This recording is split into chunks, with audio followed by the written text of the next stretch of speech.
నేను కూడా తనతో విడిగా ఆఫ్లైన్ మాట్లాడాను. అంటే తను మీడియా ముఖంగా రావడానికి ఇష్టపడట్లేదు, కానీ ఏం జరిగిందంటే అసలు ఆ రోజు నేను లేనే లేదు, అంతకు ముందు రోజు ఉన్నాను, కానీ ఇంట్లో నేను చేసిన బిర్యానీ వీడియో కూడా ఫేక్ అన్నారు అని చెప్పి తన నిజాయితీని ప్రూవ్ చేసుకోవడానికి అనేక నానా తిప్పలు పడ్డారు హేమగారు.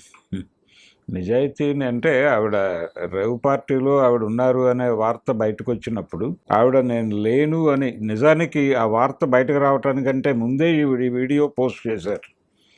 అంటే సోషల్ మీడియాలో ఆవిడ వీడియో పోస్ట్ చేయకుండా ఉండాల్సింది. అంటే సైలెంట్గా ఉంటే ఆవిడకి చాలా అవకాశం ఉండేది కోర్టులో. అంటే ఎందుకు ఇది ఓపెన్గా ఎందుకు చెప్తున్నారు ఈ పేర్లు, తన పేరు కూడా ఎందుకు ఓపెన్గా రివీల్ చేయాలి? అలాగే ఈ ఆవిడకి సంబంధించిన ఏ వ్యవహారమైనా స్ట్రైట్గా ఆవిడతో మాట్లాడచ్చు. ఎందుకు మీడియాలో పోజ్ అవుతోంది ఇదంతా అనేది కూడా ఒక ఇష్యూనే.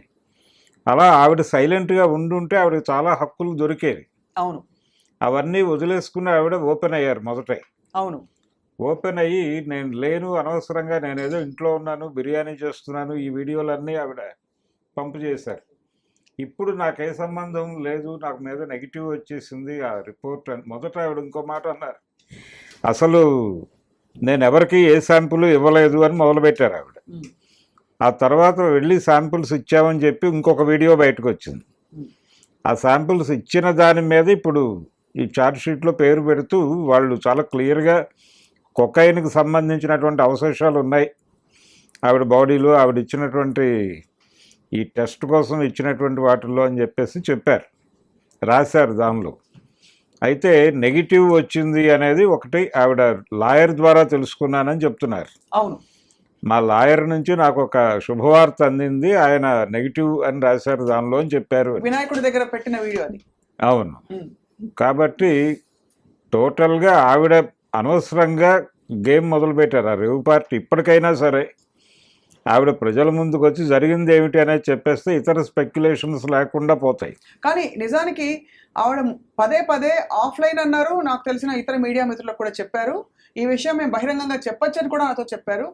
ఇప్పటికైనా నేను టెస్ట్కి సిద్ధం, 6 నెలలు గడిచే వరకు కొకైన్ అవశేషాలు బ్లడ్లో ఉంటాయి, టెస్ట్కి సిద్ధం మీడియా ముఖంగా అంటున్నారు.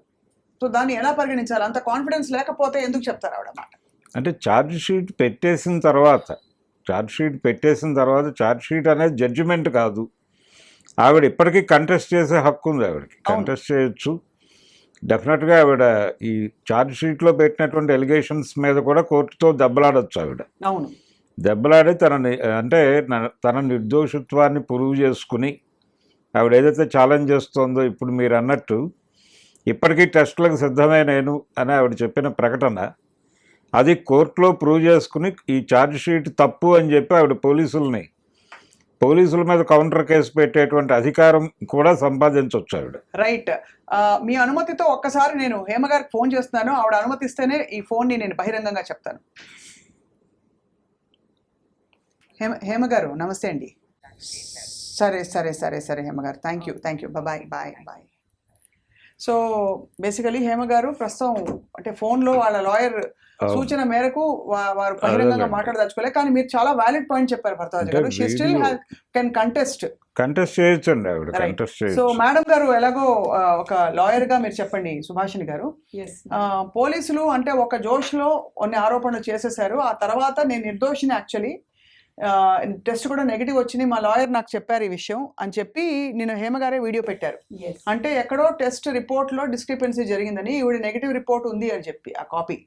అయితే బేసికల్గా ఆమె ఫస్ట్ వీడియో రిలీజింగ్ అప్పుడు పట్టుకున్న రే పార్టీ స్టార్టింగ్లో ఫస్ట్ వీడియో రిలీజ్ చేయడమే తప్పదు. ఎందుకంటే ఒక లీగల్గా వెళ్తున్న కేసుని తప్పుదారి పట్టిందని ఆల్రెడీ మనకు నోటీస్ ఇచ్చే దాంట్లో ఆల్రెడీ దాంట్లో స్పెసిఫిక్ గా ఉంది. అంటే మీరు అనేది ఏ తప్పు చేయకపోతే ఆ వీడియో పెట్టాల్సిన అవసరం ఎందుకు వచ్చింది? When it is going in a legal point of view లా ఒక కేసు నమోదులో ఎప్పుడైనా ఏ కేసు అయినా సరే క్రిమినల్ కేసు ఫైలింగ్ అవుతుందని అంటే you should not divert the issues. అవును, నీవు నిజాయితీతో కొట్లాడినావు అనుకోండి, డెఫినెట్ గా you will be winning position ఉంటారు. అది అడ్వకేట్ దగ్గర మీరు వెళ్ళిపోతున్నారు కాబట్టి డెఫినెట్ గా యూ హ్యావ్ అన్ ఐడియా. కానీ తను maybe because of over enthusiasm తోని పబ్లిక్ నన్ను ఏం అనుకోవద్దు అని చెప్పుకోవడానికి ఒక అంటే తనకు తాను ఊహించుకొని ఒక రిలీజింగ్ చేస్తుంది. ఇప్పుడు కూడా ఒకటి ఫస్ట్ వీడియో ఒకటి ఫస్ట్ మెసేజ్ చూసినా అది పాజిటివ్గా వచ్చింది హేమ గారికి అని చెప్పేసి ఒకటి చూడడం, ఇమీడియట్ గా సెకండ్ది తనది చూడడం జరిగింది, ఇట్ ఈస్ ఎ నెగిటివ్ అని చెప్పేసి. అసలు తను ఆ వీడియో రిలీజింగే వెన్ కోర్టులో నడుస్తున్న కేసుని వీడియో రిలీజింగ్ చేయడం చాలా తప్పు. అందులో ఆమె అక్యూజ్డ్ గా, ఎందుకంటే దాంట్లో రాసిన పొందుపరిచిన అన్ని కూడా ఈమెకు నెగిటివ్ గా ఉన్నాయి అక్కడ. అవును, ఆమె గెలవడము అన్నది తర్వాత విషయము. ప్రజలల్లా ఆమెకున్న ఒక సినిమాకి సంబంధించిన రెప్యుటేషన్ ని ఖరాబ్ అయిపోతుందన్న భయంతో ఆమె చేస్తున్నట్టు కనపడుతుంది. అంటే ఖచ్చితంగా అది ఉంటుంది కదండి, ఎవరికైనా ఉంటుంది, సినిమా వాళ్ళకే కాదు. ఇప్పుడు ఇంట్రాగేషన్ కి ఎవరైనా తీసుకెళ్తే కూడా వాళ్ళు దోషులు అనే లెవెల్లో మీడియా ట్రయల్ జరిగిపోతుంది. సినిమా ఇండస్ట్రీలో ఇప్పుడు ఆ రోజు ఎవరెవరు పట్టుబడ్డారో ఎవరు ఒక్కళ్ళ గురించి కూడా మాట్లాడరు, హేమ గారి గురించి మాట్లాడతారండి అందరూ. కారణం ఏంటి చెప్పండి? అంటే ఆవిడ ఒక్కరే కూర్చుని అక్కడ ప్రత్యేకంగా డ్రగ్స్ చేయడానికి అక్కడ దాకా వెళ్ళారని అనుకోవాలా? లేకపోతే 9 మంది నిర్వాహకులు ఉన్నారు, 88 మంది దోషులు ఉన్నారు. తను రిలీజ్ చేసిన video it is making other people to speak on it. Why is that so surprising అంటున్నారు? Because anybody in their defence or anybody in their ఒక యాంగ్జైటీకి లోన్ అయ్యే వాళ్ళు పేరు ఖరాబ్ అవుతున్న అందరికీ ఉంటుందండి, అది ఉంటది. అది కానీ తను ముందు నుంచి ఉన్నాను, నేను అక్కడ ఒక రోజు ముందు నుంచే ఉన్నాను అని చెప్పుకునే విధానంలో కానివ్వండి, అంటే మామూలుగానైతే ఒక క్రిమినల్ కేసెస్ ఫైల్ అవుతున్న క్రమంలో అలాంటి స్టేట్మెంట్స్ ఇవ్వరు. అయితే సినిమాలో ఆమె పనిచేస్తుంది కాబట్టి ఆమె రెప్యుటేషన్ ఎక్కువ స్థాయిలో దెబ్బతింటది అనే ఉద్దేశంతో కొన్ని డైలాగ్ డెలివరేషన్స్ ఆటోమేటిక్ గా సినిమా ఫీల్డ్ అది ఉంటాయి, ఆ డైలాగ్ డెలివరేషన్స్ ఆటోమేటిక్ గా దానికి రిఫ్లెక్ట్ అయిపోయినాయి. సో దాన్ని ఆమె బ్యాక్ చేయలేదు ఇప్పుడు, ఎందుకంటే ఆల్రెడీ దాంట్లో నోటెడ్ ఉంది. Because she has given a wrong name at the time of taking the samples.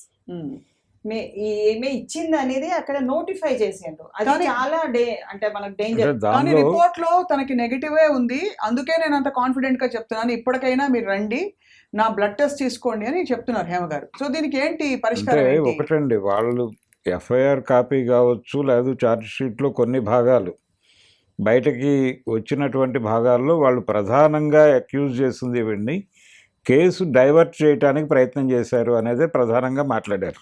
అవును, అది ఇబ్బందికరం. రైట్, అక్కడ మొదలైంది. రెండోది వీడి మీద పెట్టినటువంటి సెక్షన్స్లో నార్కోటిక్స్కి సంబంధించిన దానిలో 27B అనేది పెట్టారు. అంటే కన్జ్యూమ్ చేసినప్పుడు పెట్టేటువంటి సెక్షన్స్ అవి. పర్సనల్ గా తీసుకుంటున్నారు అని వాళ్ళకి ఈ సెక్షన్ 27 and 27B. అది కొంచెం ఇబ్బందికరం. అవి ఉన్నాయి కాబట్టి కొకైన్ తీసుకున్నారు అనే మాట కూడా ఛార్జ్ షీట్ లో ఉంది అనేది బయటకు వచ్చింది. అది ఎలా బయటకు వస్తుంది? ఎవరు రిలీజ్ చేశారు? అక్కడ నుంచి మీడియా ద్వారా బయటకు వచ్చిందేనండి. పోలీసులు లీక్ చేయటం, లేకపోతే అది వచ్చే అవకాశం లేదు. కానీ పోలీసులు ఈ దిక్కుమాల అలవాటు ఏంటి లీక్ చేయడం? ఒక ఇంపార్టెంట్ కేసు, ఇది ఇక్కడ హేమగారు అవ్వచ్చు, రేపు ఇంకొక బడాబాబు అవ్వచ్చు, ఇంకెవరైనా. ఇప్పుడు బయటకు వచ్చిన ఛార్జ్ షీట్ అని చెబుతున్న దానిలో కూడా అక్యూజ్డ్ నెంబర్ 11 ఉంది. ఆ 11 అనే ఆ పేజెస్ వరకే మాత్రమే, ఈవిడ పేజెస్ వరకు మాత్రమే